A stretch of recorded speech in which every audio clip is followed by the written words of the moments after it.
Shalom, selamat pagi. Selamat berjumpa kembali di dalam Renungan Embun Pagi bersama dengan Kota Daud Ministry.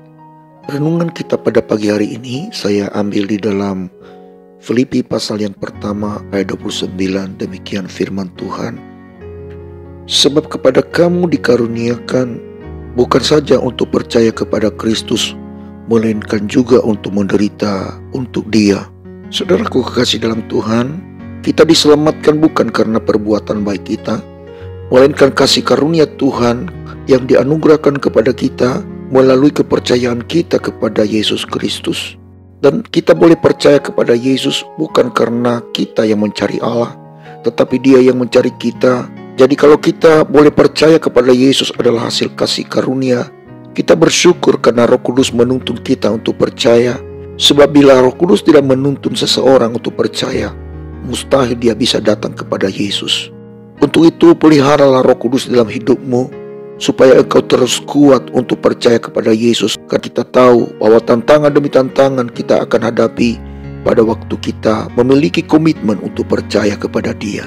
Namun apabila kita izinkan Roh Kudus untuk terus menuntun kita, Dia akan menguatkan kita apapun yang terjadi. Saudaraku, dalam nats yang sudah kita baca tadi, ada dua karunia yang diberikan kepada kita. Pertama tadi adalah karunia untuk percaya kepada Kristus. Dan yang kedua adalah karunia untuk menderita untuk Dia. Menderita untuk Dia adalah lambang kematian kita akan dosa, sehingga dosa tidak berkuasa lagi atas kita. Tahukah Bapak Ibu Saudara sekalian, pada waktu kita mengambil keputusan untuk percaya kepada Yesus, untuk mengikuti Dia, maka ada dua hal yang Tuhan minta kepada kita. Yang pertama adalah menyangkal diri dan memikul salib. Menyangkal diri dan memikul salib adalah penderitaan yang dialami oleh orang-orang yang percaya. Menyangkal diri dan memikul salib adalah lambang perlawanan kita akan dosa, di mana kita meninggalkan cara hidup yang lama dan mengenakan hidup yang baru. Meninggalkan cara hidup yang lama itu memang tidak gampang. Kita akan mengalami proses yang begitu berat. Namun hanya mereka yang merelakan dirinya dituntun oleh Roh Kudus yang memperoleh kemenangan.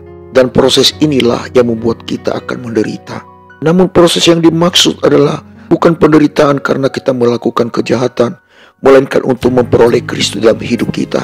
Ada harga yang perlu kita bayar untuk memperoleh Kristus, yaitu menyangkal diri dan memikul salib setiap hari. Saudaraku yang kekasih di dalam Tuhan, percayakah saudara pada waktu engkau menerima Yesus, maka hidup yang lama turut disalibkan bersama dengan Dia. Dosa tidak berkuasa lagi atas kita karena sudah turut dikuburkan di dalam kematiannya, dan kita telah memperoleh kemenangan di dalam kebangkitannya. Saudaraku pendengar yang budiman yang dikasihi oleh Tuhan, bersyukurlah kita beroleh karunia untuk percaya kepada Tuhan. Dan bukan hanya itu, Tuhan berikan kepada kita karunia untuk menderita untuk Dia. Dia memberikan kepada kita kekuatan untuk terus bertahan di dalam penderitaan itu, supaya kita beroleh mahkota kemenangan. Ingat Bapak Ibu Saudara, tidak ada pujian tanpa ujian, dan tidak ada mahkota tanpa ada penderitaan. Untuk itu bertahanlah sampai kepada kesudahannya. Kita harus menang di dalam pertandingan iman selama kita masih ada di dalam dunia ini. Percayalah bahwa Tuhan Allah kita memberikan kepada kita kekuatan, kemampuan untuk melakukannya, asalkan kita terus merelakan diri untuk dipimpin oleh Roh Tuhan. Karena firman Tuhan yang berkata bahwa kita diberikan karunia untuk percaya, dan juga diberikan kepada kita karunia untuk menderita untuk Dia. Saya Pendeta Zaluku di sini. Saya ucapkan selamat pagi, selamat beraktivitas. Tuhan Yesus menyertai kita sekalian. Shalom, Maranatha.